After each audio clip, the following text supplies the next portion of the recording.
After my wife went bankrupt, our family moved into a cramped rental house. To make ends meet, I worked 10 part-time jobs a day.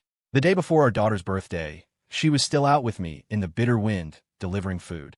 Her small, oval face was flushed red from the cold, but after every successful delivery, she would ask me in her sweet, childish voice, "Daddy, have we earned enough money to rent a car and take Mommy to see the sea?" Her birthday wish this year was to take her mother to eat cake at her favorite seaside spot. So, we planned to rent a car that day and surprise my wife, keeping it a secret from her. That evening, luck was on my side, and I got a large order from a wealthy neighborhood. After delivering the expensive cake to its destination, I was shocked to find the person opening the door was my wife's younger brother. And inside, my wife, dressed in a haute couture gown worth tens of thousands, was holding her old flame son and raising her glass high. "Welcome, everyone, to my godson's birthday banquet." Only then did I realize she had been pretending to be poor, deceiving me for 10 long years. The moment Jiang Renyu took the cake, our eyes met, and an indescribable awkwardness filled the air. Brother-in-law, we were also invited. Before he could finish, I gripped my daughter's small hand tightly and turned away decisively. I opened my phone and pulled up the cake shop's page. The number staring back at me made my heart clench. The custom cake they had ordered cost a staggering 5-figure sum. My daughter looked up at me, her eyes filled with innocence and confusion. "Daddy, why is Mommy here? Did Mommy buy this cake?" With her birthday just tomorrow, anticipation was written all over her face. Gazing into her clear eyes, an uncontrollable wave of bitterness washed over me. I knew, without a doubt, that the cake was theirs. Jiang Tingrui had come from a prominent family. We were originally from 2 different worlds. However, fate played its hand. After her family went bankrupt, her old flame abandoned her and went abroad. Hit by the double blow of family ruin and romantic rejection, she chose me. To ensure she wouldn't have to live a hard life, I worked 10 jobs a day. But I never imagined she could feign poverty before our very eyes for a decade. Looking at the layers of worn-out clothes on my daughter, my eyes instantly stung. Jiang Tingrui always used the excuse of subsidizing her younger brother-in-law, reluctant to buy our daughter even an extra winter uniform for kindergarten. Because of this, our daughter was often mocked by other children at school. Seeing my prolonged silence, my daughter seemed to understand something and pretended not to like the cake. "I don't like that cake. I just want a cheap one." Before she could finish, she started to sob, tears already streaming down her flushed cheeks. I patted her head, lifted her onto the motorbike, and we hastily departed. If only my daughter didn't have to be so understanding. Back home, I calculated the day's earnings, feeling a slight sense of relief. It wasn't bad. Tomorrow I could take my daughter to buy a cake she liked. My daughter, who had been sulking, heard the door open and rushed forward to hug Jiang Tingrui. But Jiang Tingrui completely ignored her, walking straight to the bathroom to wash up and get ready for bed. A flicker of disappointment and awkwardness crossed my daughter's face. Still, she mustered her courage and asked timidly, "Mommy, can you come with us to pick out a cake tomorrow?" The sound of running water in the bathroom stopped abruptly, replaced by her cold reply, "We'll buy it in a couple of days." Normally, when refused, my daughter would fall silent, being the sensible child she was. But tomorrow was her birthday. She couldn't believe her mother would forget. She tried her best to remind her, "But we can go pick one out together tomorrow. Today, Daddy and I." Her words trailed off, her heart filled with confusion and hurt. How could Mommy forget her birthday? Mommy remembered other children's birthdays, remembered to buy cakes for them. Why did she forget only hers? My daughter desperately tried to control her emotions, not finishing her sentence. But Jiang Tingrui snapped at her. "Why are you so insistent on buying a cake?" Jiang Tingrui turned and saw our daughter, tears now streaming uncontrollably. She relented. My daughter ran happily towards me, buried her face in my chest, and secretly wiped away her tears. She whispered in my ear, "Tomorrow, Mommy and I will go get the cake, and Daddy, you go rent the car." But by the next day, Jiang Tingrui seemed to have forgotten all about it. She left early in the morning and hadn't returned for half the day. I comforted our daughter, assuring her that her mother would buy the cake for an inn. Then, I headed straight for the car rental agency. Stepping into the agency's underground garage, my gaze was instantly captured by a particular car. It was identical to the one Jiang Tingrui had been in the night before. I froze for a moment, then mustered the courage to point at the car and ask the owner, roughly how much would it cost to rent this model for a day? The owner glanced over and quickly waved his hands dismissively. "Mr. Chun, That car belongs to some boss who's just parking it here temporarily. Our agency doesn't have such high-end vehicles. I walked closer to the car, the owner following closely behind me. Just a rough estimate? Before the words left my mouth, the car suddenly began to shake violently. I realized I might have stumbled upon someone's private moment, and my face burned with embarrassment. Just as I was about to pull the owner away, I recognized the entwined figures through the car window. It was my wife of 10 years, Jiang Tingrui, and her old flame, Zheng Shuren. Shame and anger washed over me like a tide, and I could barely breathe. I hastily told the owner, "Never mind a rental," clenched my fists, and fled the garage. Back home, our daughter's expectant gaze felt like a knife piercing my heart. I gritted my teeth and dialed the divorce lawyer. Hearing our conversation, my daughter asked in panic, "Daddy, are you going to separate from Mommy?"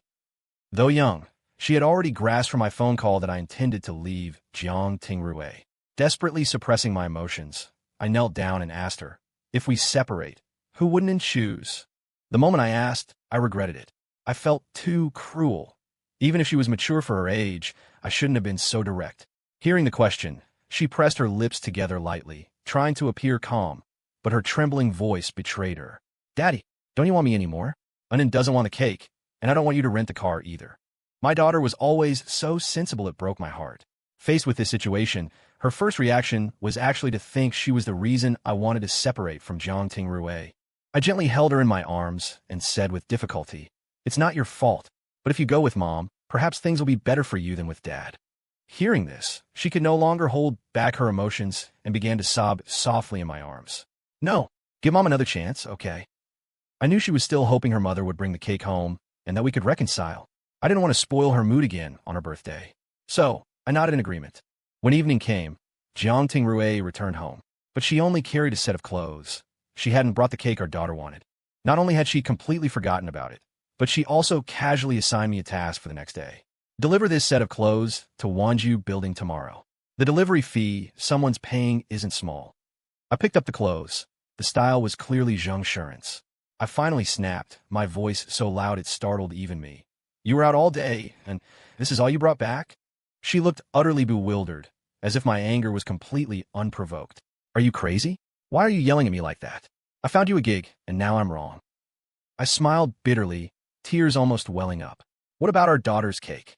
A flash of panic crossed Jiang Tingrui's face before she walked into the bathroom and started washing her hands, using anger to mask the fact she'd forgotten. "Why are you so hung up on this cake? Can't we just buy it in a few days?" Our daughter, hearing us argue, suddenly rushed out of her room, eyes brimming with tears. "Daddy, Mommy, don't fight. I don't want this birthday anymore." Jiang Tingrui froze on the spot upon hearing her daughter's words. She finally realized her daughter's insistence on cake these past 2 days was because today was her birthday. A flicker of panic crossed her face, and she quickly comforted her daughter, promising to buy her a cake tomorrow without fail to properly make up for her birthday. Seeing her daughter happily embrace her, I didn't press the issue further. The next day, after delivering the clothes to the Wanju building as promised, the boss who gives me part-time jobs suddenly sent a message. "A client specifically requested you to wash his car, saying you're meticulous and do good work." I felt a surge of gratitude. This boss had always helped me out when I needed it most. He was a decent man, too. Seeing I was hardworking, he was willing to recommend me for any job. Following the location the boss provided, I arrived at the parking spot and took out my tools, ready to wash the car. Unexpectedly, at that moment, Jiang Tingrui and her unforgettable past love, Zheng Shuren, got out of the car. Jiang Tingrui's expression suddenly showed a trace of awkwardness as she stood there, radiant and glamorous, beside Zheng Shuren, while I, in my ragged clothes, drenched in sweat, looked utterly out of place. Yet, I didn't feel ashamed. Instead, I felt a touch of joy, because I saw a very beautiful cake resting on the back seat of the car. Zheng Shuren glanced at me and stated his requirements for washing the car. "My car's paint is expensive. Be as careful as possible when you wash it." I bowed repeatedly in agreement and began taking out my tools, preparing to start washing from the front. Just then, Jiang Tingrui stopped me, gazing tenderly at Zheng Shuren. "I gave him his car before I went bankrupt. He treasures it, so don't scratch or bump it." Hearing this, Zheng Shuren smiled faintly and tightened his arm around her waist. I nodded solemnly, but noticed an inexplicable disdain in Zheng Shuren's eyes as he looked at me. He clearly knew who I was and had deliberately summoned me here simply to humiliate me. Watching them, looking so well matched, I felt utterly defeated. I opened the car door to clean the interior, but I accidentally sprayed a little cleaning fluid onto the cake box. Seeing this, Jiang Tingrui flew into a rage, pointing at my face and unleashing a torrent of abuse. Are you insane? Don't you know this is food? If it weren't for the child, I would have left you long ago. Hearing her berate me, Zhang Shuren dragged me straight out of the car and threw me onto the ground. You can't even handle this simple task. Get lost. Don't let me see you again. Passers-by cast pitying glances my way, but I paid them no mind. Brushing the dust off myself, I dragged my weary body home. Seeing my condition, my daughter understood I had been bullied outside. She gently stroked the cuts on my cheek with her soft little hands, repeatedly asking if it hurt. Following her touch, I realized I had several cuts on my face. But I ignored the pain, eager to share the good news with her. Mommy bought you a super beautiful cake. Daddy saw it today. But my daughter wasn't concerned about the cake. She looked at me worriedly. Daddy, did someone bully you? You're bleeding. I scratched my head, forcing back the stinging tears, and comforted her with a foolish grin. I just fell off my bike on the way back. It's nothing. My daughter immediately got up, fetched some bandages, and carefully applied them to my cuts. As she applied them, she blew gently, saying, blow, blow, make the owie fly away. Suddenly, the door creaked open. Jiang Tingrui was back. I excitedly craned my neck to look, and my daughter rubbed her hands together gleefully, anticipating the cake she longed for. Jiang Tingrui walked through the door, empty-handed. My daughter and I stood frozen, our hearts sinking with disappointment. I turned to look at my daughter and saw her mouth twist slightly. The hope in her eyes had turned to disappointment, but she seemed accustomed to it, not as upset as she had been on her actual birthday. Seeing her like this, my heart felt like a knife twisting inside. She might have completely lost faith in her mother. Furious, I assumed Jiang Tingrui had simply forgotten the cake in the car. Just as I was about to demand an explanation, she pulled me into the bathroom. Let me see if you're hurt. It looked like you landed right on your face today. She reached out, intending to peel off the bandage her daughter had put on me. I pushed her hand away and asked coldly, where's the cake? The cake. I couldn't stop myself from shouting at her. The cake you promised our daughter, you buy her today. I saw in the car. Only then did she realize she had broken her promise again. Utterly disappointed, I walked straight into the kitchen to start making dinner. During the meal, the whole family ate in silence. She tried to curry favor, placing food onto my plate and our daughter's. I did buy the cake, but something came up on the way. I'll get you another one tomorrow. Our daughter immediately brightened up, asking tentatively, I happen to have plans with a few friends tomorrow. Could they come over to our house to celebrate my birthday? Jiang Tingrui stared absently at our daughter's cautious demeanor, thinking of how carefree Tong Tong was. A pang of bitterness rose in her heart. How had she raised her own daughter to be so timid? A wave of guilt washed over her. She stroked our daughter's head.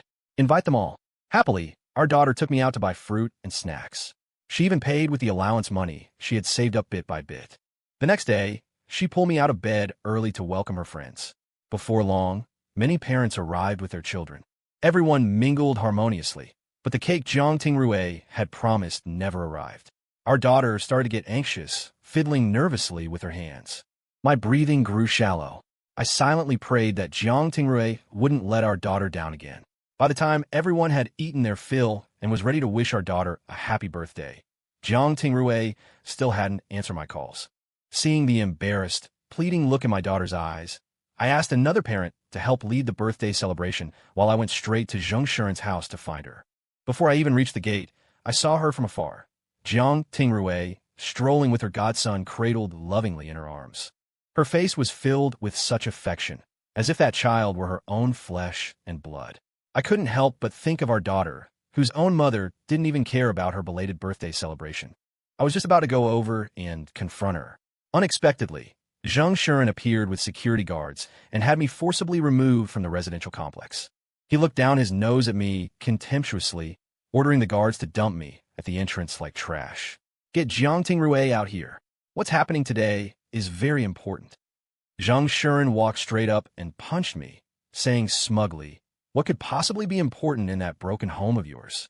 Tingrui and Tong Tong's bond is growing stronger. Don't disturb them. Growing stronger? What a joke.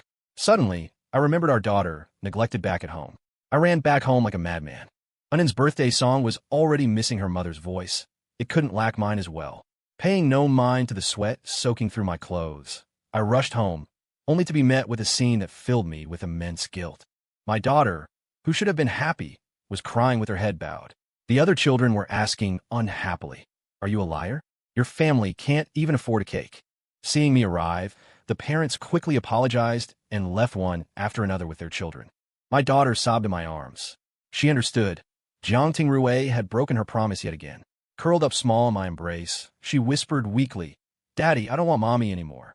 I instructed my lawyer to handle the divorce proceedings, and that very night, I took in and boarded a plane to another city.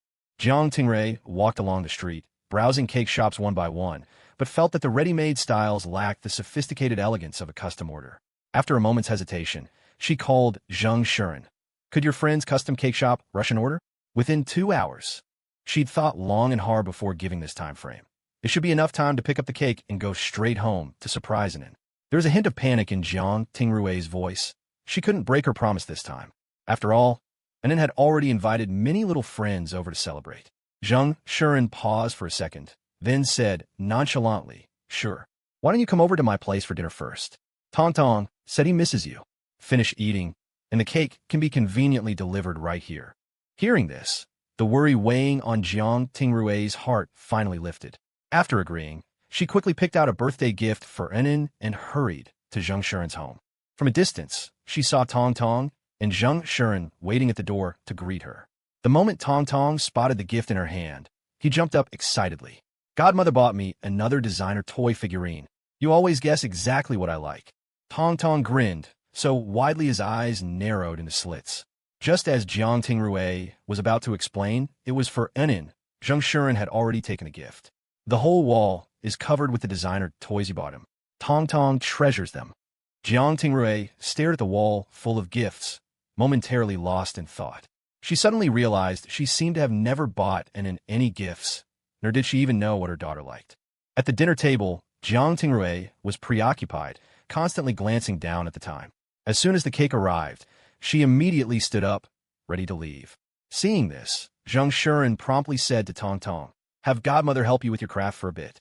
Tong Tong instantly understood, grabbing Jiang Tingrui's hand and looking at her with pleading eyes. "Godmother, the teacher wants me and Mom to do crafts together.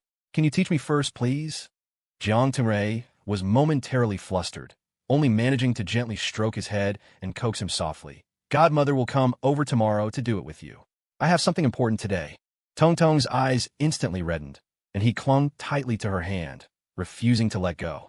Jiang Tingrui couldn't bear to refuse him outright and cast a pleading look towards Zheng Shuren, but he merely offered a helpless shrug.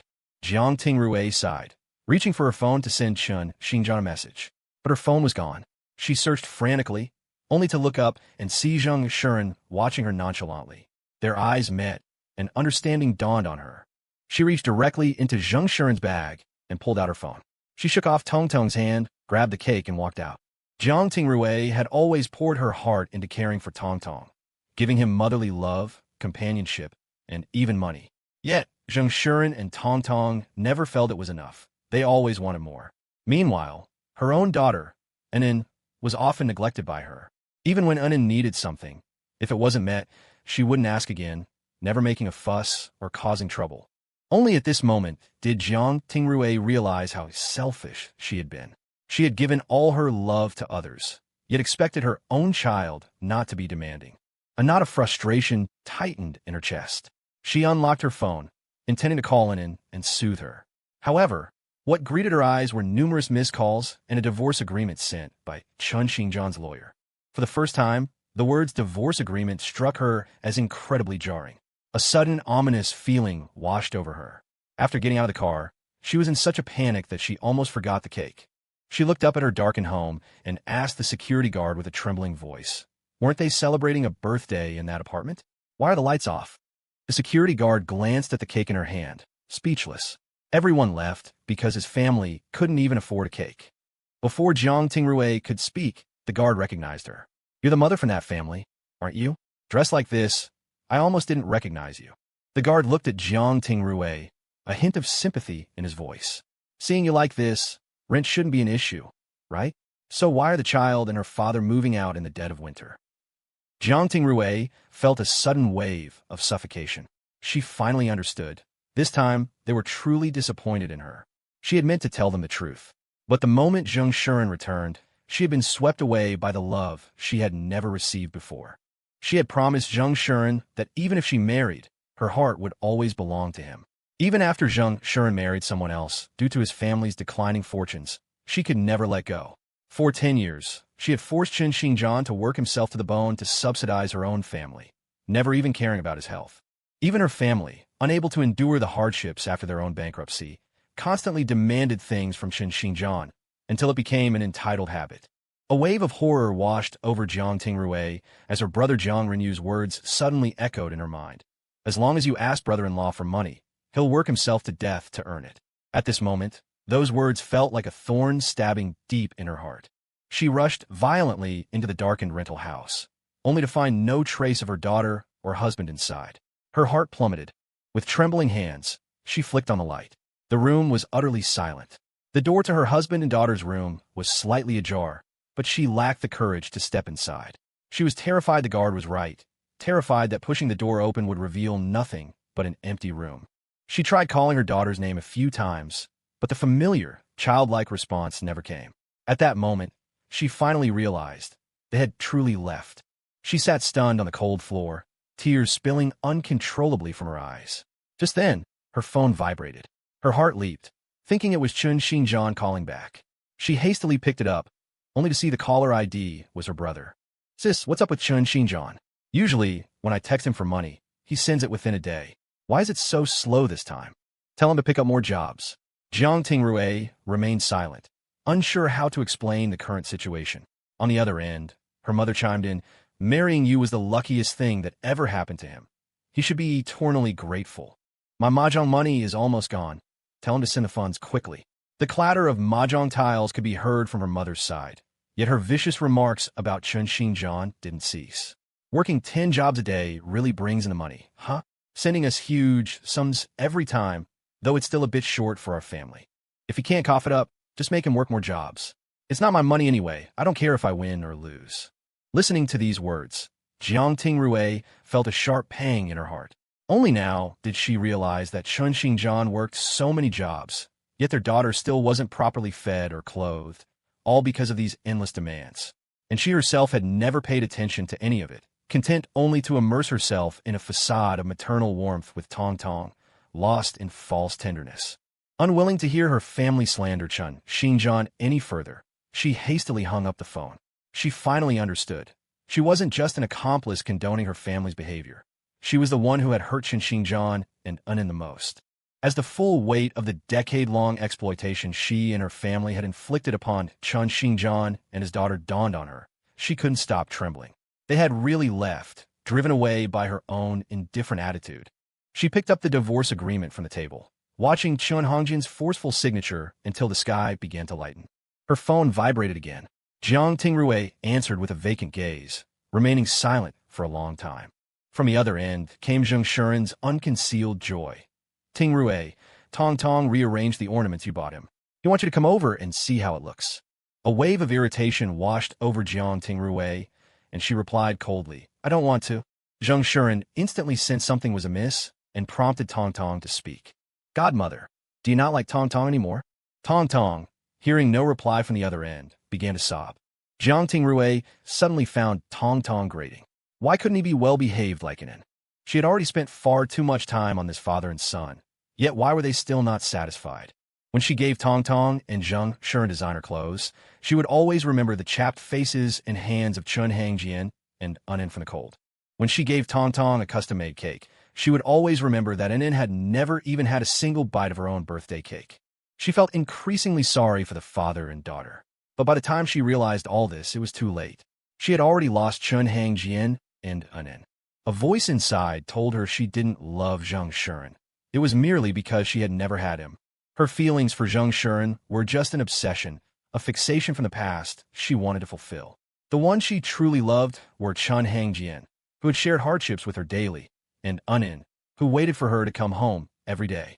Seeing her family members still cluelessly sending messages urging Chun Hangjian to transfer money.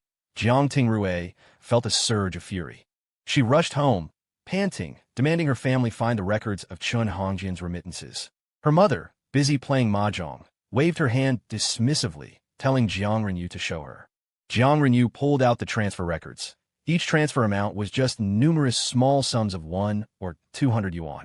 Yet, perplexingly, every single transfer from Chun Hongjian included amounts down to the cents. Jiang Tingrui could no longer hold back. Tears burst from her eyes. She wasn't crying for herself, but felt heartbroken for Chun Hongjian. She couldn't imagine how much humiliation Chun Hongjian must have endured each time he made a transfer. To have to work odd jobs nonstop under such circumstances just to provide pocket money for her family. Looking at her mother, who treated money carelessly at the mahjong table, and her brother, frantically topping up game credits, she completely broke down. "Stop playing," she roared. She smashed her brother's phone and overturned her mother's mahjong table. Then, she stormed out the door and found the boss who had previously introduced odd jobs to Chun Hongjian. The boss looked at her, puzzled, assuming she was another wealthy madam looking for cheap labor. Before he could speak, he heard Jiang Tingrui asking about Chun Hongjian. "Has that man, Chun Hongjian, come looking for work again?" Hearing this, the boss's expression darkened. A while ago, a Mr. Zheng came again, told him to wash his car, and gave him a hard time. Seeing the boss hesitate, Jiang Tingrui's heart tightened. She immediately pulled out a wad of cash and handed it to him. How did he give him a hard time? Seeing her sincerity, the boss waved his hand, refusing the money, and sighed. He found provocative lingerie in Mr. Zheng's car and got into a big fight with Mr. Zheng. That gentleman demanded he pay hundreds of thousands in compensation. Her mind buzzed, as if struck by lightning. She suddenly remembered seeing liniment for bruises and sprains at home once. But she hadn't paid any attention at the time. She abruptly stood up and rushed home. Just as she reached her doorstep, a delivery man was standing there. "Are you Qin Xingjian's family? Please sign for this package." Without waiting for a reply, he turned and left. Jiang Tingrui, exhausted in body and mind, ignored the package and began frantically searching the house for evidence of Chun Xingjian's injury. However, everything related to him had been taken away. She collapsed onto the floor, sobbing helplessly, reflecting on how many details she had overlooked. Just then, her foot accidentally bumped the delivery box. Winter clothes printed with her daughter's name spilled out. Jiang Tingrui was instantly bewildered and emptied the box's contents. Inside, there was also a note. It read, "Anan's dad, this is a gift from all the classmates for Anan. It's so cold in winter, please don't let her wear the summer uniform anymore. If you have any difficulties, please let us know anytime." What did this mean? Anan wore her summer uniform to kindergarten every day? Thinking of how others might have mocked her, Jiang Tingrui felt a sting in her nose. My God, how could she not even realize her daughter didn't have a winter uniform? Solely because of her own obsessions, she had failed the family who truly loved and cherished her. She picked up Anan's clothes and held them, sobbing bitterly. But Anan would never wipe away her tears again. Anan and I settled down in a tourist city. The money I earn here allows us to rent a very nice house. Anan has her own balcony, her own wardrobe. I bought her many clothes. Spring, summer, autumn, winter, all provided for. I also bought her several of the little dresses she likes. I still have the habit of taking on many jobs a day, so I can't always be with her. But I enrolled her in an after-school meal program. When she comes home, she often tells me the food there is delicious, and the other children, they're very nice. Apart from the first month when she was still adjusting, and then quickly blended in with the neighborhood kids. Life in a tourist city isn't as fast-paced as in a big city. We've learned to slow down too. On weekends, I often take her out sketching, sightseeing. While strolling through the night market, she saw a pitiful little hamster, her eyes filled with sympathy. I knew what she was thinking and bought it for her without a second thought. The initially skinny hamster has become quite plump under her care. Many children often come play with Anan because of the hamster, but they never ask about Anan's mother. It seems that without Jiang Tingrui, our lives are more comfortable and peaceful. I urged the lawyer to get Jiang Tingrui to sign the divorce papers as soon as possible. I want nothing more to do with her. As for how privileged or capable she is, that has long been irrelevant to my daughter and me. Daddy, please don't work so many odd jobs anymore. Anan doesn't need that much money. I just want you to spend more time with me. Anan's words were a complete wake-up call. Yes, no one is pressing me for money anymore. I no longer need to slave away for someone else's greed. I just need to focus on being with my daughter. Jiang Tingrui had spent the past few days lost in a haze, as if her soul had departed. Her mother and brother still hadn't realized Chun Xingjian was gone, constantly pressing her to have him send money. Impatiently, she transferred several sums to them in his name. Then, each day, she shut herself away in the rented room where they had once lived. Until one day, a man pushed open the door. Jiang Tingrui thought Chun Xingjian had returned and excitedly threw herself into his arms. Seeing her like this, Zheng Shuren assumed she had forgiven him. He quickly signaled to Tong Tong to give her the cake she liked. Just as Tong Tong was about to speak, Jiang Tingrui realized the man before her wasn't Chun Xingjian. Because he never wore cologne, he only ever carried the faint scent of soap. She forcefully shoved Zheng Shuren away. Zheng Shuren looked bewildered. Tingrui, why did you push me away? Tong Tong, and I came to see you. Jiang Tingrui's eyes were vacant as she shook her head repeatedly. Just go, both of you. I don't want to see you. Tong Tong offered her the cake. Godmother, I brought you your favorite cake. Seeing the cake, Jiang Tingrui instantly broke down. That was the cake Anin had always wanted, but never received. Losing control, she knocked the cake to the floor, the beautiful dessert instantly becoming a messy heap. I don't want it. Take it away. Both of you just go. She pointed at the door, hysterically trying to drive Zheng Shuren and Tong Tong away. Zheng Shuren suddenly raised his voice, his tone laced with disdain. Isn't he just some pathetic clown? So I roughed him up a bit, but do you really need to? Before he could finish, Jiang Tingrui's hand struck his face hard. Her voice trembled with anger and pain. Just rough him up a bit? You used his job to humiliate him, and then you beat him up. Zheng Shuren pointed indignantly at his own face. He hit me too, Tingrui. Look at my face. Jiang Tingrui glanced at the faint scratches on his face, but the image that flooded her mind was of the severe injuries on Chun Xingjian's face. Just then, Tong Tong, frightened by their argument, burst into tears, but Jiang Tingrui only felt irritation. She threw on her coat and rushed out the door. The cold night wind blew against her face, but couldn't dispel her chaotic thoughts. Suddenly, someone called her, telling her they had found Anin's whereabouts. She immediately pulled herself together, frantically booked a plane ticket, and rushed to the city where they were. Anin had recently suggested I relax, taking me and the little hamster out for a picnic. I took her to the bakery and let her pick out several small cakes in styles she liked. In front of all the other children, she declared boldly for the first time, "Help yourselves.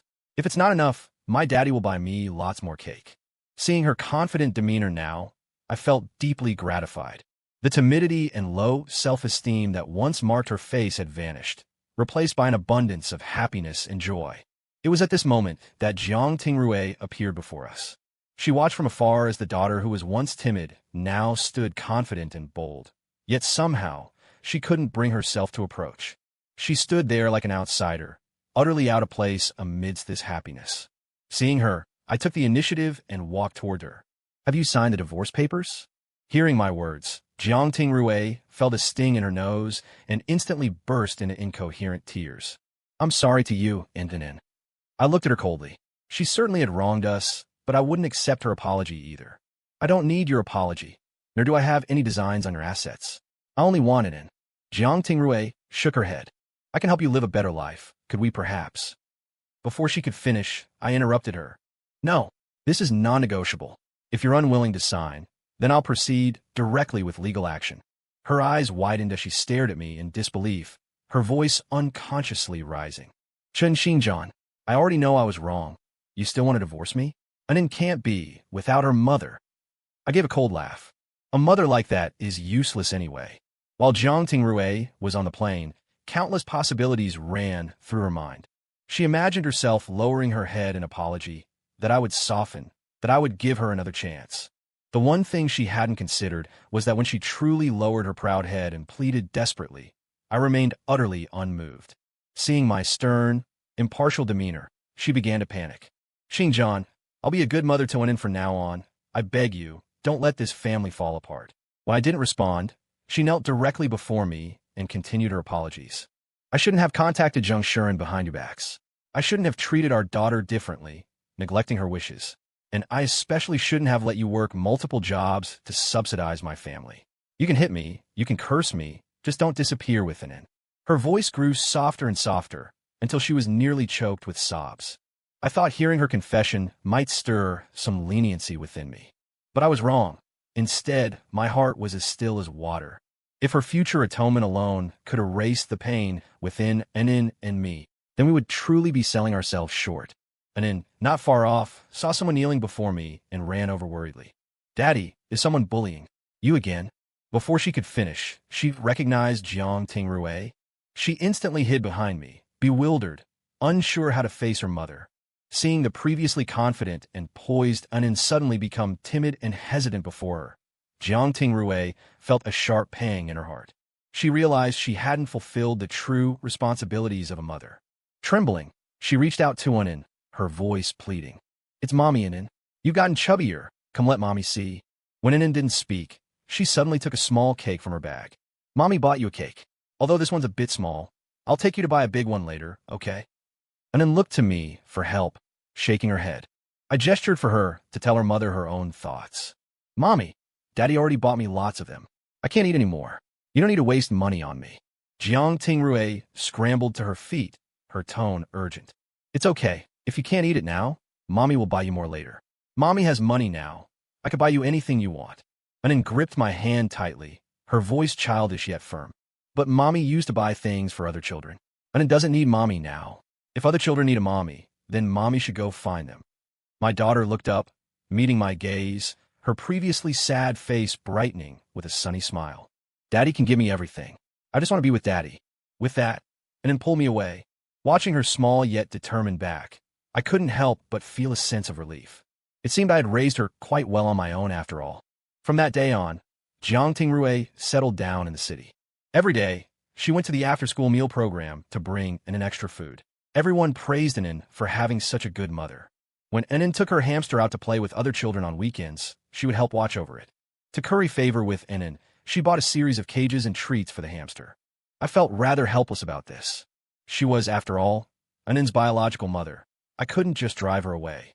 But Enin wasn't as warm towards her as before, remaining polite yet distant. I knew my daughter had been truly heartbroken back then. After all, for any child, having their birthday turn into a day of sorrow would be something hard to ever let go of. Jiang Tingrui also knew the harm she had caused Enin went far beyond just not buying her that cake. So she tried hard to reconcile with Enin. For any parent-child activities at kindergarten, she always rushed to participate before I could. However, this also gave me more time to earn money. I did some calculations. Since I stopped sending money to the Jiang family in the past year, the money I earned from odd jobs was enough to buy a villa in this small tourist city. I needed to work even harder, to give Enin an even better life with me. As time went by, their mother-daughter relationship couldn't be said to be the same as before. But Enin wasn't as resistant towards her as she had been initially. I didn't want Enin to grow up lacking a mother figure either. So I turned a blind eye. But there was absolutely no way I could wrong myself by getting back together with Jiang Tingrui.